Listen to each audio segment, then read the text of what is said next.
urukramasyākhila-bandha-muktaye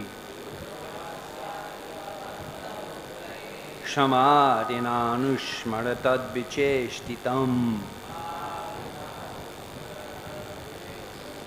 atho mahā-bhāga bhavān amogha-dṛk śuci-śravāḥ satya-rato dhṛta-vrataḥ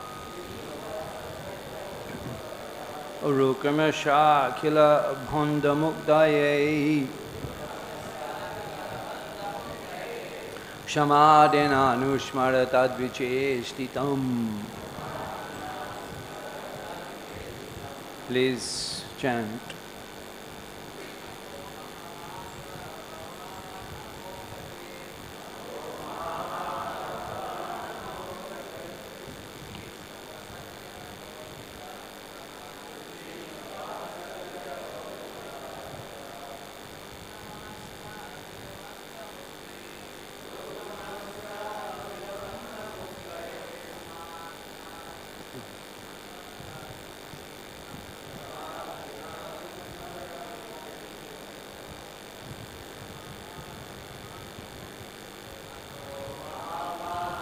bhavān amogha-dṛk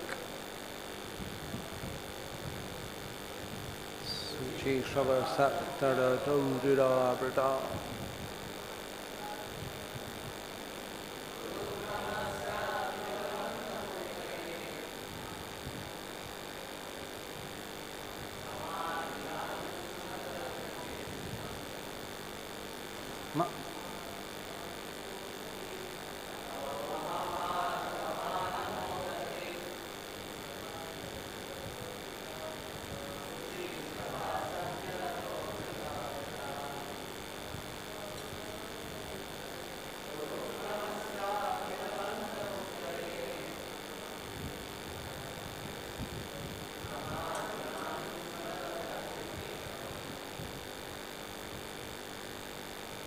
Others.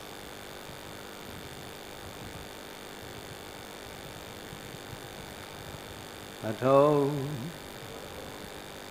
Therefore, mahā-bhāga, highly fortunate, bhavān, yourself, amogha-dṛk, the perfect seer, śuci, spotless, śravāḥ, famous, satya-rataḥ, having taken vow of truthfulness, dhṛta-vrataḥ, fixed in spiritual qualities, urukramasya, one who performs supernatural activities, God. Akhila, universal, bondage, muktaye, for liberation from, samādhinā, by trance, anusmara, think repeatedly of and then describe them, tad-viceṣṭitam, various pastimes of the Lord. Translation and purport by His Divine Grace A.C. Bhakti Vedanta Swami Srila Prabhupāda, ISKCON founder Acharya Srila Prabhupāda ki. Of Vyāsadeva, your vision is completely perfect. Your good fame is spotless.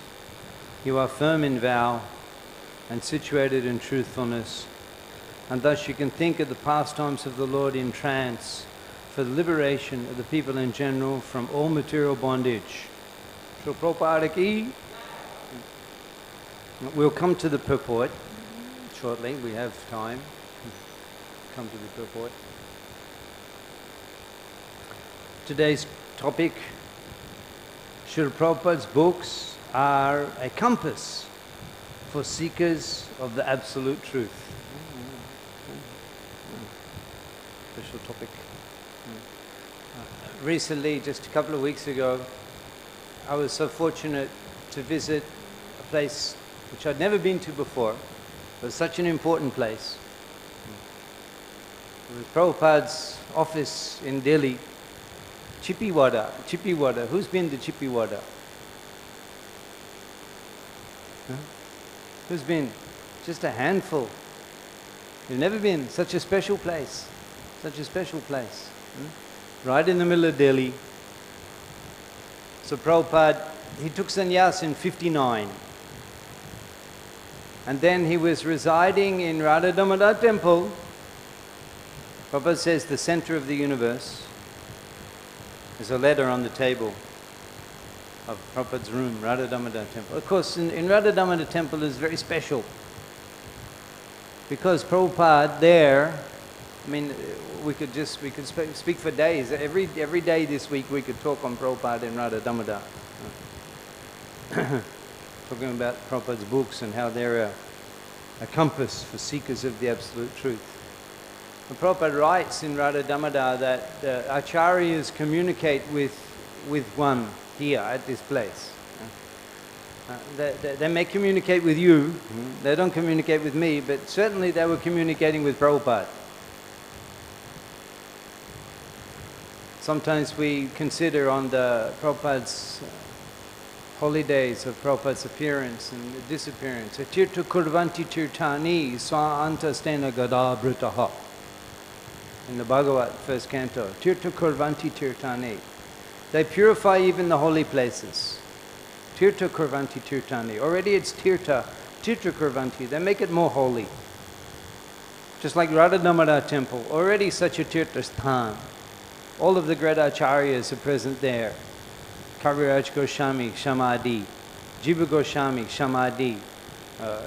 Rupa Goswami, Samadhi. Rupa Goswami, Bhajan Kuti. And all the great acharyas, at least their Pushpa Samadhis are there. Bhugarbha Goswami, Lokanath Goswami, there's so many. And the deities of Jiva Goswami worship there. And the Govardhan Śrīla that Sanatana Goswami would do prikrama of. That's such a holy place. But I used to go there 30 years ago. We would sit for hours and talk to Mahanidhi Swami, and no one would come. You could sit, Mahanidhi Swami would be there in Prabhupada's room, you could sit, talk to him for hours. And a handful of people would come.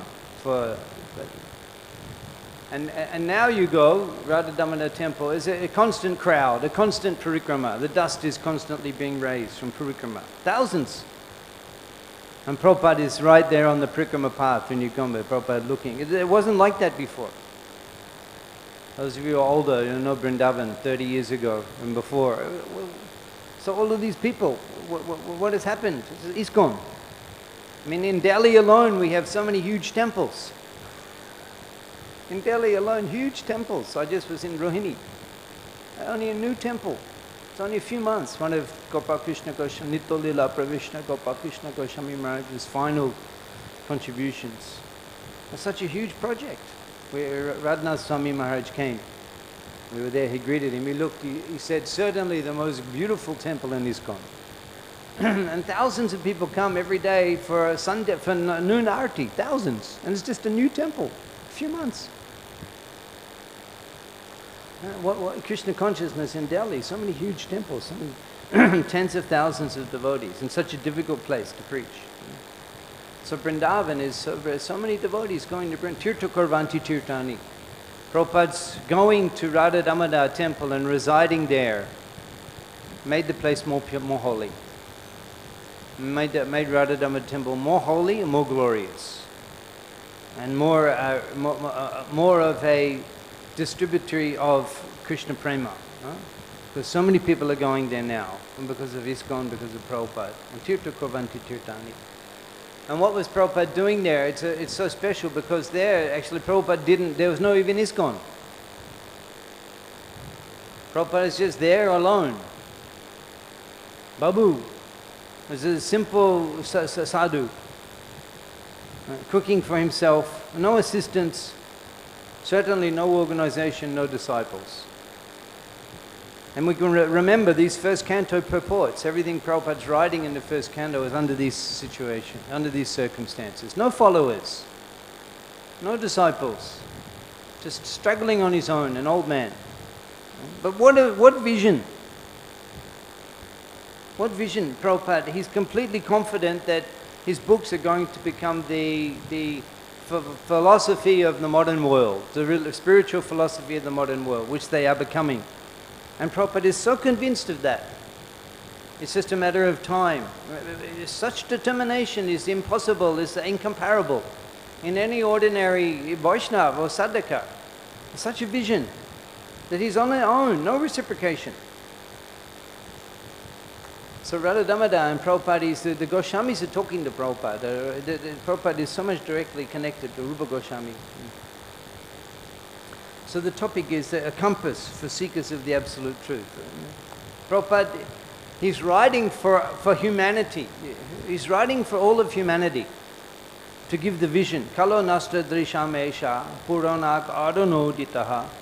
Kalo nasta drisham, the blind, nasta drishta, the vision has become destroyed because influence of Kali Yuga. Kalo nasta drisham esha puranako adonoditaha, will get light from this Purana.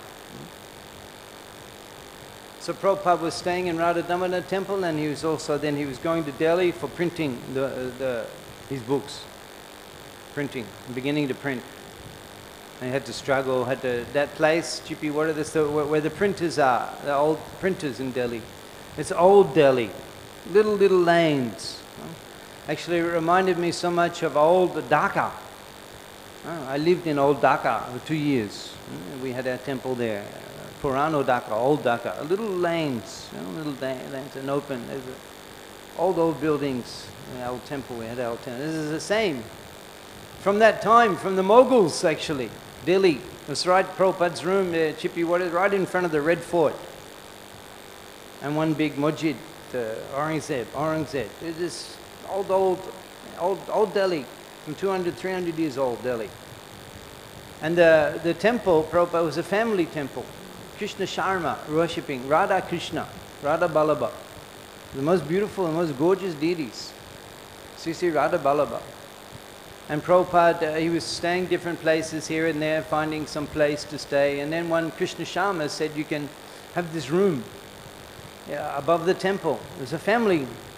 And worshipping Radha Krishna, with the priest was there, a priest was coming. And, beautiful deities. And then so Prabhupada had the room, and you can still see the top of the temple there, that Prabhupada was like, not an ordinary room, because a temple room, like a storage room, something like that. And he gave Prabhupada a mattress. Prabhupada was there, he had his case, he was typing Srimad Bhagavatam. At that time also Prabhupada was publishing Back to Godhead magazine, and he was publishing every 2 weeks and printing Back to Godhead magazine. And personally he was going into the neighborhood, walking in that neighborhood, selling Back to Godhead magazine in the tea stalls. You can wander through the same neighborhood. Prabhupada was at that place, he was hit by the cow or the bull, I'm not sure. You can just see that place on the corner where he fell to the ground. No one in the heat of Delhi, and no one was there. And you can see the jalebi shop where Prabhupada would purchase jalebi and take back and offer to Sri Radha Ballabha. And sometimes Prabhupada would do the arati in the evening to Sri Radha Ballabha and sit in the morning and chant his rounds. The place is so special, that temple. And Prabhupada, he said to Gopal Krishna Maharaj 40 years ago, I said 38 years ago, to get that property for ISKCON. This is Nintolila Pravishta Srila Gopal Krishna Maharaj. He achieved the impossible. He's such a disciple that Prabhupada could tell him impossible things to achieve. And he achieved impossible things. So much spiritual potency. And so this place, so difficult to get, so many different people's ownership, and signing. Somehow he got there. It took 38 years. And he got that place for ISKCON.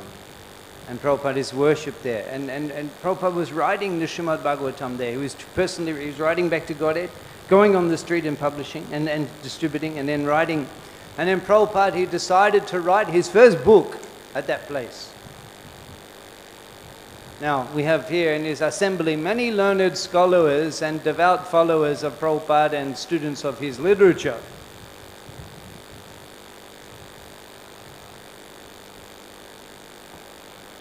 Who can tell us the first book Prabhupada wrote? Easy Journey to Other Planets. And he wrote it there in Chippewater. And he wrote it because at that time both the Russians and the Americans were making propaganda about going to the moon.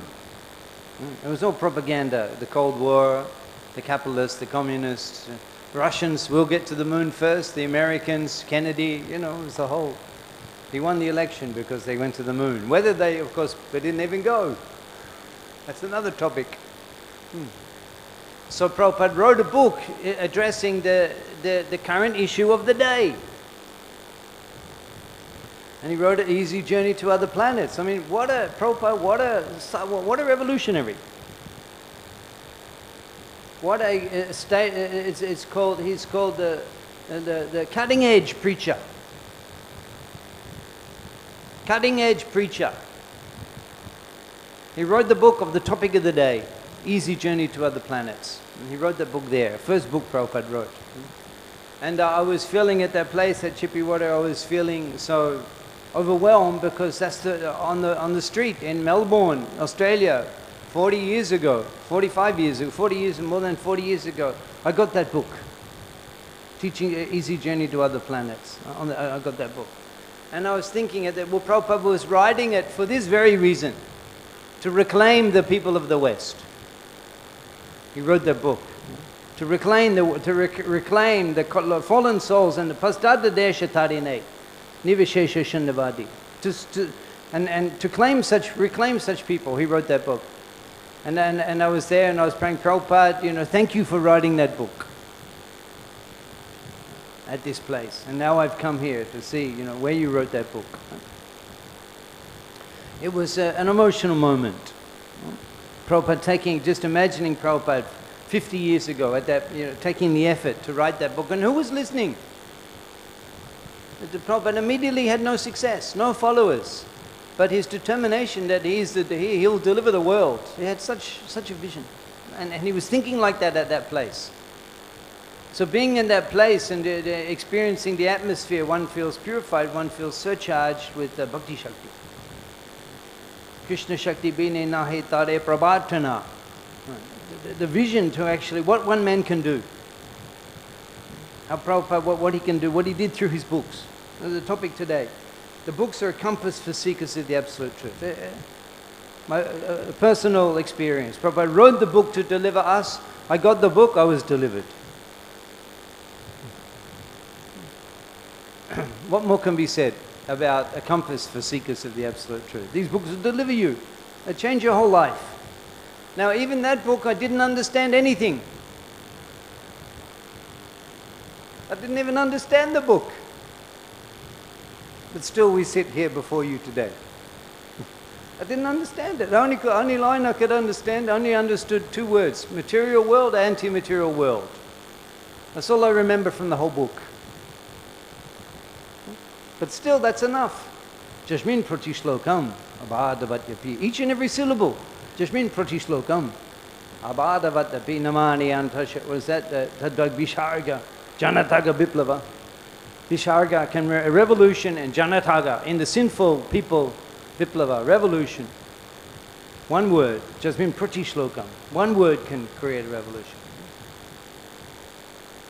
So at what Prabhupada did at that place, and similarly I was describing about Radha Damodar, because there you can go see Prabhupada, you don't even need to get permission from Prabhupada's secretary.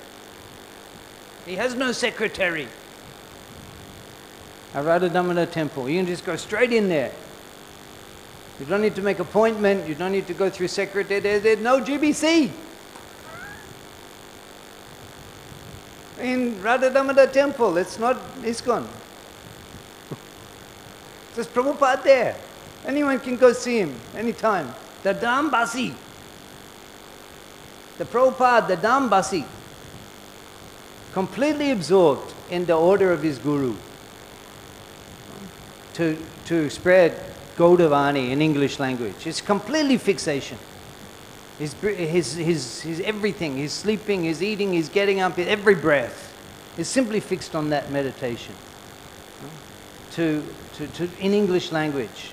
And even it's very interesting that Prabhupada, he regularly explains that he's been ordered by Siddhanta Saraswati Thakur. I'll read this to you.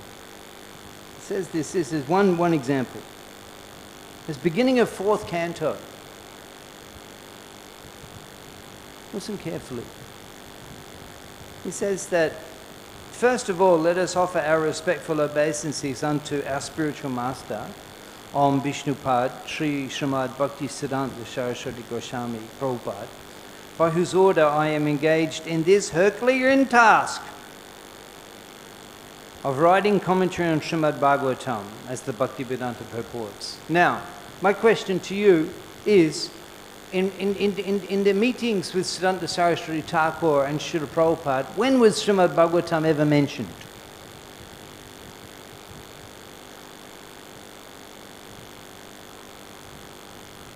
I don't find it personally. In Ultadanga Road, they mentioned, so you are an intelligent young man, you preach in English, the teachings of Lord Chaitanya. And then there was a period where Prabhupada was simply reading the books for 10 years. And then again, Prabhupada met at the time of, he visited one evening in Koshi, in the Vrindavan Parikrama. He heard the lecture, many hours. And then after a couple of months, Prabhupada was initiated in Prayag. At that time, he was given the name of Acharya Arabinda Das, and he was ordered to study Bhakti Rasamrita Sindhu. And then Prabhupada said occasionally he would come to Kolkata and meet Gurudev occasionally. And then there was a meeting in Radha Kund. Siddhanta Thakur said, if you ever get money, print books, and there will be a fire. He said that. There were the major periods of Prabhupada's receiving instructions, and then subsequently there was a letter. In 1936, I think you have become a very good English preacher, but Srimad Bhagavatam is specifically not mentioned. But Prabhupada is considering this the order of his guru. He says, I have been ordered. So this is very interesting, how the disciple accepts the order of the spiritual master. Prabhupada's considering it the order of Siddhanta Saraswati Thakur that he completes Srimad Bhagavatam. Very interesting. So Prabhupada understands the actual desire of his guru. He understands what is his desire. How to preach Gaudavani, the teachings of Lord Chaitanya? Without Srimad Bhagavatam, how can Mahaprabhu's mission be propagated, established? Sri Chaitanya mata matam tatra paraha. Aradha Bhagavan Brajesha Tanayot Dhamma Vrindavanam Ramnaka Chiruprashana Brajabadu Bhagane Jakopita Prem Pumatu Maham Srimad Bhagavatam Maha Praman Pramanam Amalam. The Srimad Bhagavatam is the evidence upon which Mahaprabhu's teachings are established. Sri Chaitanya Srimad Bhagavatam Pramanam Amalam. The Srimad Bhagavatam is the evidence upon which Mahaprabhu establishes the supremacy of Vrindavan Prema and worshipping Radha Krishna. Srimad Bhagavatam is the evidence. So how can the teachings of Lord Chaitanya be established in this world without the Srimad Bhagavatam being available in English? So how important. And this mission Prabhupada took upon himself to write Srimad Bhagavatam. And everything is there in the 1st canto. We're reading 1st canto. Now it's interesting that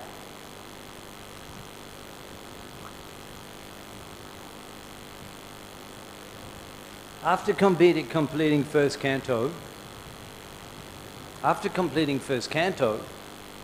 in Chibiwada, in Delhi, and Prabhupada, I don't think he was distributing the Bhagavatam in Delhi. He had that packed and ready to go for the West.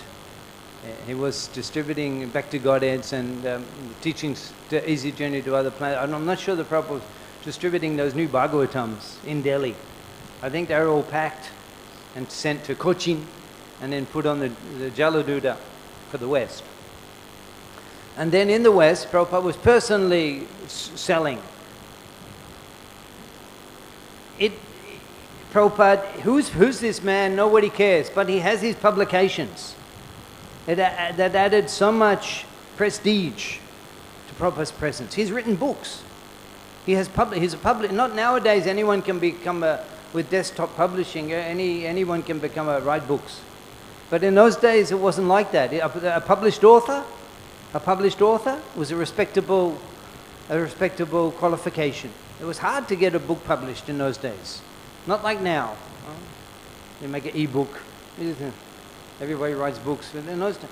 So Prabhupada, you can hear the story. He goes in the morning to the 26 Second Avenue, which was arranged by Mukunda Goswami, Michael, and they meet Prabhupada. The landlord is there, and Mukunda is there with the landlord at 5 to 9, and then Prabhupada comes walking down the street, 9 o'clock, the meeting. Prabhupada has one assistant, he's carrying the books. He's carrying the books, the trilogy, the Bhagavatam. Yes, this is our Swami, he's looking for a place, and then Prabhupada looks, yes, very interested, and then they're talking in a price, and Prabhupada looks to the servant and says, give the books. Give the books. And Prabhupada says, so we have established an organization here, our members, we have our members, Mr. Michael is a member. Membership is $21 a month.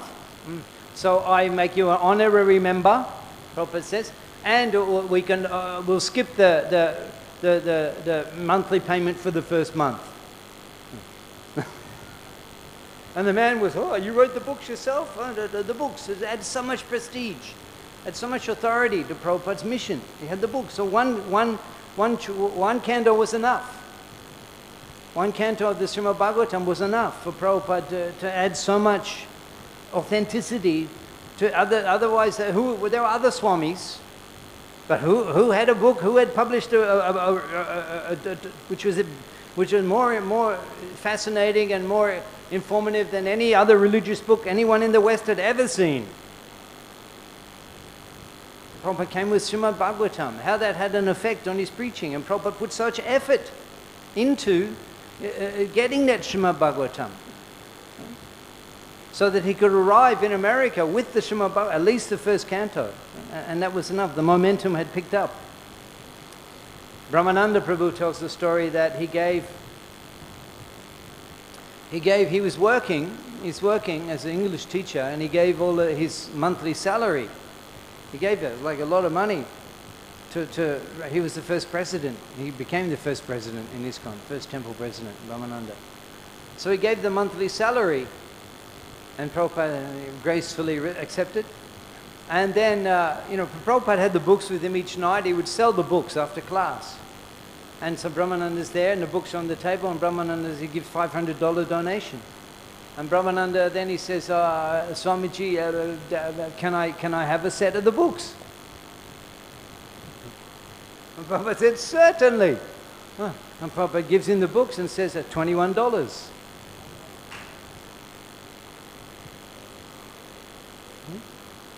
Brahmananda was crying when he was telling that story.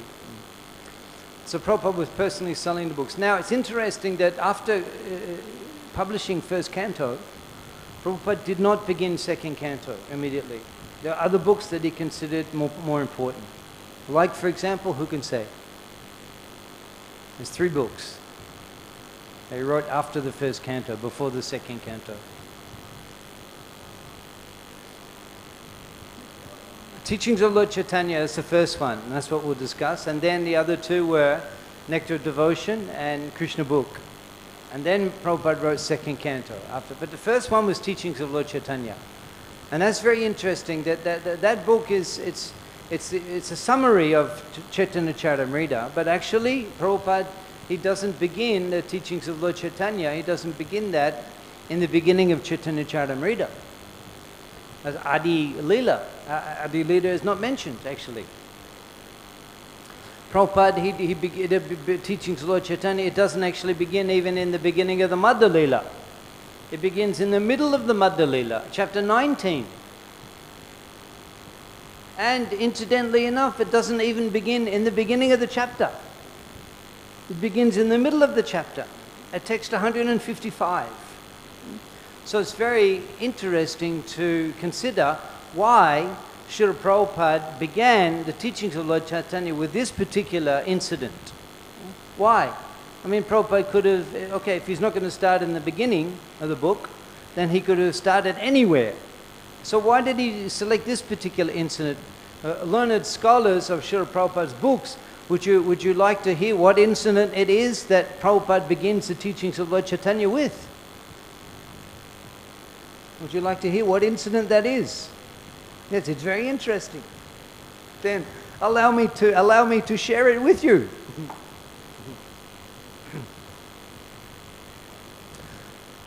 Prabhupada had an opportunity his first opportunity to introduce Chaitanya Mahaprabhu to the Western world. It's like now I'm introducing, he came with the Srimad Bhagavatam, okay, the whole Bhagavatam, and then the holy name, and then he's preaching from Bhagavad Gita, and now through publication, Prabhupada, he wants to introduce Chaitanya Mahaprabhu to the Western world, and he writes the book, Teachings of Lord Chaitanya, and the opening page, when you open the book, and you open the chapter 1, and the first paragraph, the first few lines, you read, it says that Chaitanya Mahaprabhu was in Prayag, and he was going to see the temple of Bindu Madhav, and there were tens of thousands of people who had come just to take darshan of Chaitanya Mahaprabhu. And Kaviraj Goswami, he describes those people, Keyo Kande, Keyo Hashe, Keyo Nache Gai, Krishna Krishna Bali Keyo, Gora Gari Jai.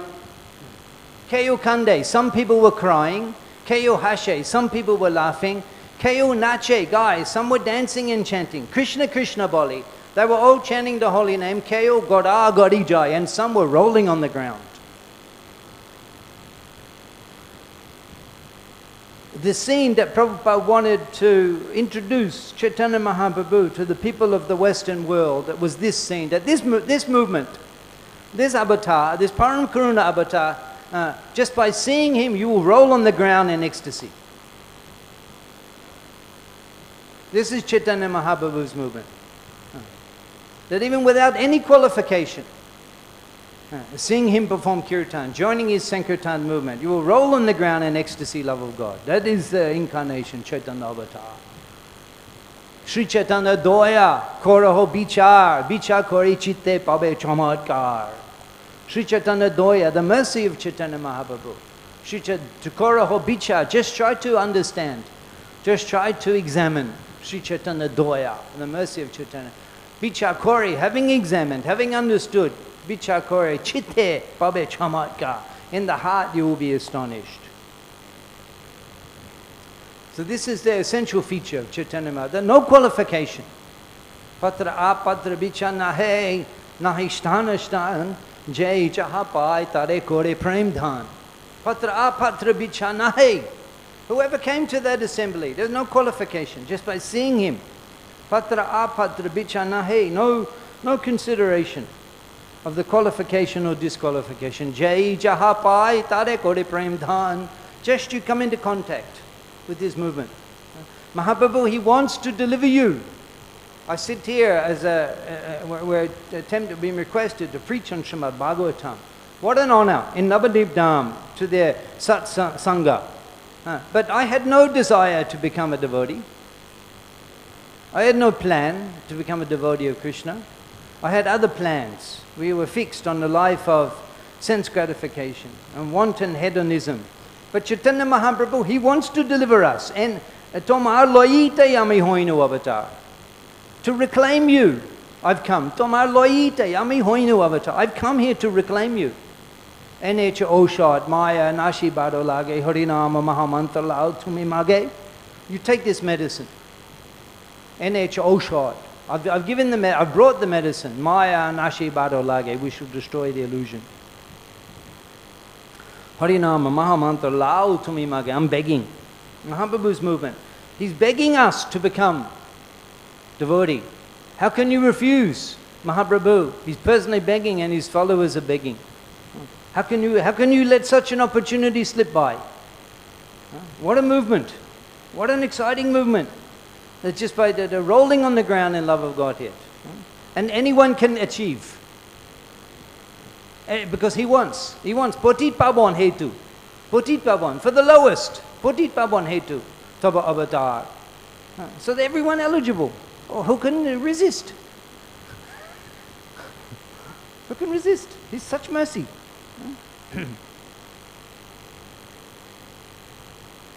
This verse, we didn't read the purport.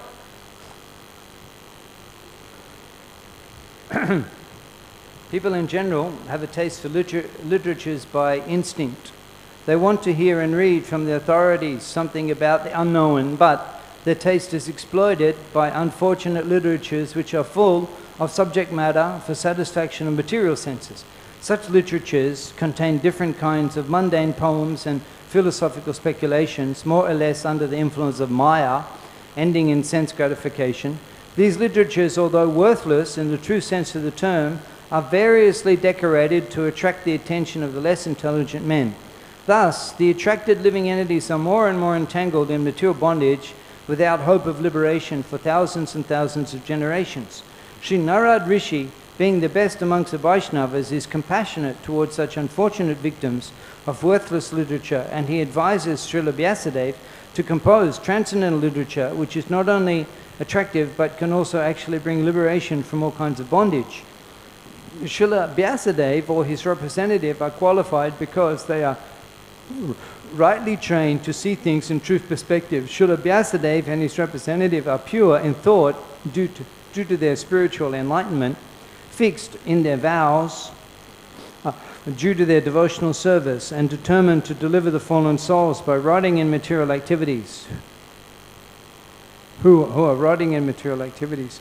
The fallen souls are very eager to receive novel information every day, and the transcendentalists like Vyāsa and Narad can supply such eager people in general with unlimited news from the spiritual world. In the Bhagavad Gita it is said that the material world is only a part of the whole creation, and that this earth is only a fragment of the whole material world. There are thousands and thousands of literary men all over the world, and they have created many, many thousands of literary works for the information of the people in general for thousands and thousands of years. Unfortunately, none of them have brought peace and tranquility to the earth. This is due to a spiritual vacuum in those literatures. Therefore, the Vedic literatures, especially Bhagavad Gita and Srimad Bhagavatam, are specifically recommended to suffering humanity to bring about the desired effect of liberation from the pangs of material civilization, which is eating the vital part of human energy. The Bhagavad Gita is the spoken message of Lord himself, recorded by Vyāsadeva, and Srimad Bhagavatam is a transcendental narration of the activities of the same Lord Krishna, which alone can satisfy the hankering desires of a living being for eternal peace and liberation from miseries. Srimad Bhagavatam therefore is meant for all the living beings all over the universe for total liberation for all kind of material bondage. Such transcendental narrations of the pastimes of the Lord can be described only by liberated souls like Vyāsadeva and his bona fide representative, who are completely merged in transcendental loving service of the Lord. Only to such devotees do the pastimes of the Lord and their transcendental nature become automatically manifest by dint of devotional service. No one else can either know or describe the acts of the Lord, even if they speculate on the subject for many, many years. The descriptions of the Bhagavatam are so precise and accurate that whatever has been predicted in this great literature about 5,000 years ago is now exactly happening. Therefore, the vision of the author comprehends past, present, and future.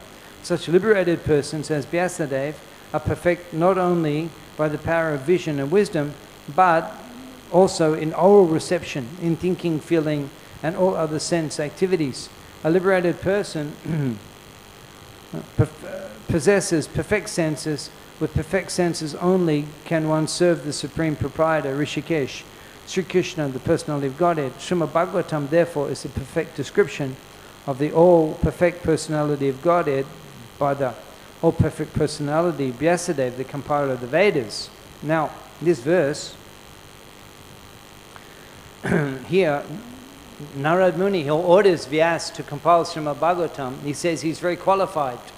Amogha-dṛk, the perfect vision, suci, pure, satya-rato, situated in truthfulness, dhṛta-vrataḥ, greatly determined. So qualified, Vyas. Therefore, samādhinānusmara, samadhin, you can meditate. Samādhinānusmara, tad-viceṣṭitam, on the variety of the pastimes of urukrama, and just by describing those pastimes, hearing that in Srimad Bhagavatam, people will get delivered. And so Narad, he's giving the mission to Vyas, but he doesn't in detail. He doesn't go into detail, oh, it should be 12 cantos. They call it Srimad Bhagavatam. Make sure you have a lot on Nrsimhadev, and one chapter on Ram, and other Vishnu avatars, and then a lot on Krishna, Lila, and Vrindavan. Nothing. He just says meditate. Urukramasyākhila-bandha-muktaye. This is all the detail he gives. This is it. Narad's instructions to Vyāsa. Narad is Shikha Guru, Vyāsa, in our line. This is the instructions. There's no further. This is it. So meditate. And Vyāsa sits down, he sees everything. Atho, atho parshamam shakshat bhakti jogam and hokshajay. Lokasha ajanasha vidvan chakre satya-rato, 7th chapter. He sits down after hearing these instructions. Atho parshamam sakshat bhakti jogam and hokshajay. He sees the people suffering. He sees that by practicing bhakti jogam and hokshajay directly, all of their miseries can be destroyed.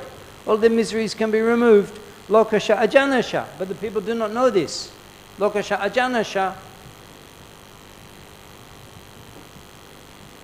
Vidvan chakre satvita. Therefore he compiled Srimad Bhagavatam to deliver the people in general. What Prabhupada has done, how much he's in alignment with the mood of Narad Muni. Narad Muni is personally instructing Vyāsa to compile this literature. Just by hearing it, people will become delivered. And how Prabhupada has become the catalyst by which the vision of Narad Muni has been fulfilled. Because even Vyāsa wrote Srimad Bhagavatam, but without Prabhupada taking it to the West. Who knew of Srimad Bhagavatam? In this room, I ask you, many of you from Bharat Bhumi, before coming to ISKCON, who have heard of Srimad Bhagavatam? Raise hands. Even from Bharat Bhumi, and you never heard of Srimad Bhagavatam.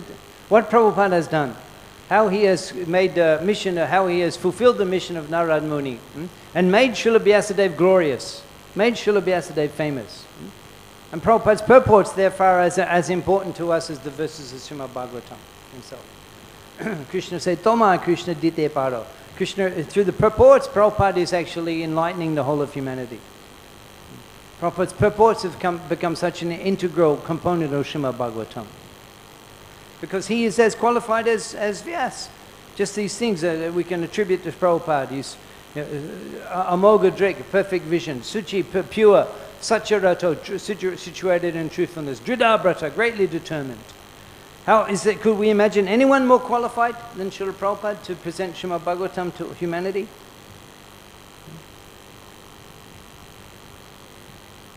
Now it's interesting that in the same way, in the same place, when Mahaprabhu was doing that Sankirtan, Rupa Goswami came and Mahaprabhu instructed him for 10 days.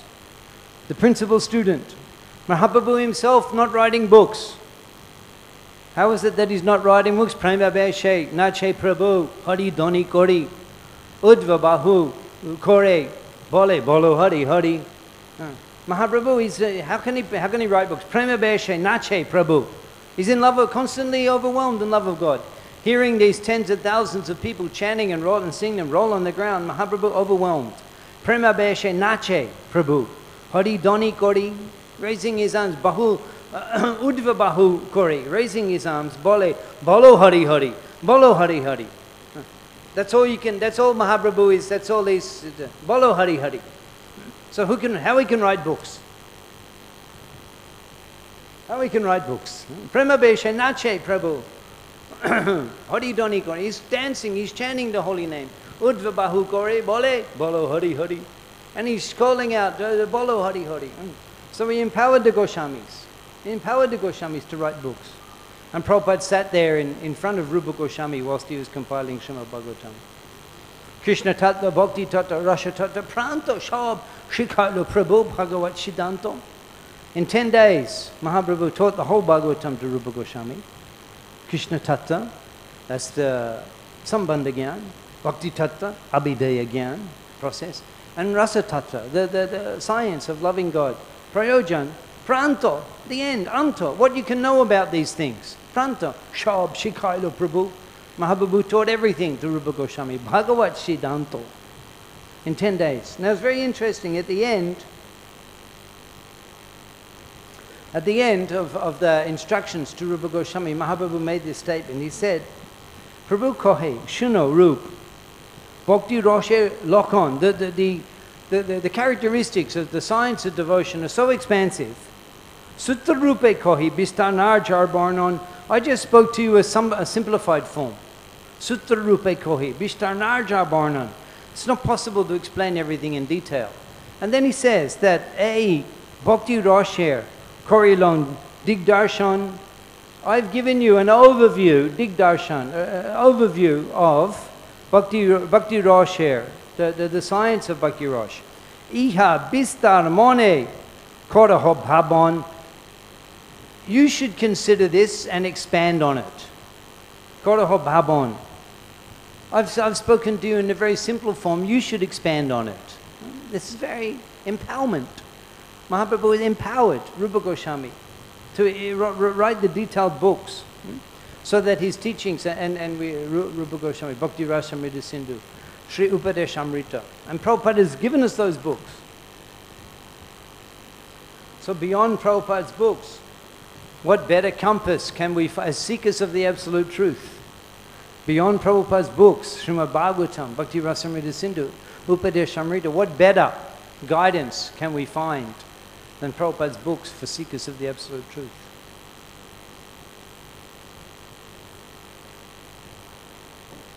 So in the same way that Vyāsadeva was inspired by Narad Muni and given full responsibility how to expand and write Srimad Bhagavatam, a full responsibility of that was given to Vyas, and he was fully empowered by Narad. And similarly, Mahaprabhu, he empowered and gave full responsibility to Rupa Goswami to compile in detail the Bhakti Shastras, and the Goswamis did that.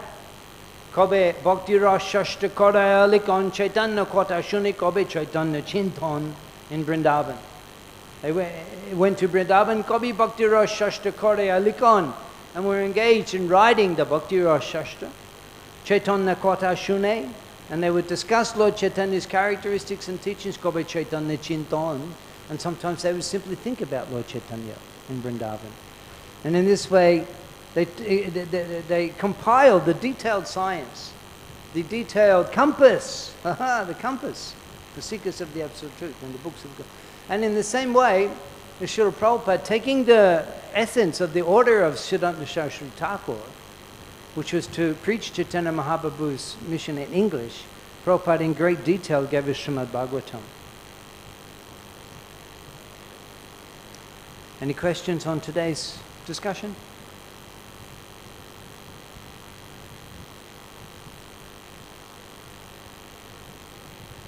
Yes.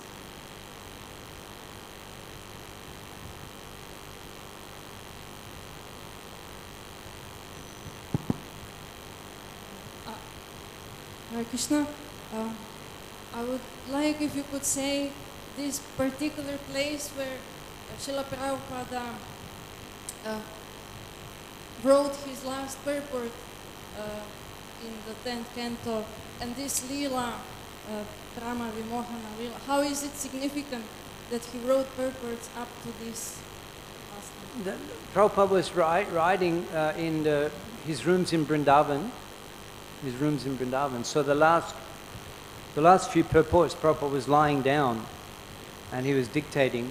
And you can see the picture, Jayadvaita Swami is there with a microphone they're holding, and Prabhupada is dictating the last purports. So they were written in Krishna Balaram Mandir in Prabhupada's room, where he, shortly before his breathing his final breath, he wrote those purports. Now why at that time, I have no comment on why Prabhupada left whilst he was compiling that particular section of Srimad Bhagavatam. That's beyond my adhikar to make any comment of the significance of Prabhupada living at that time.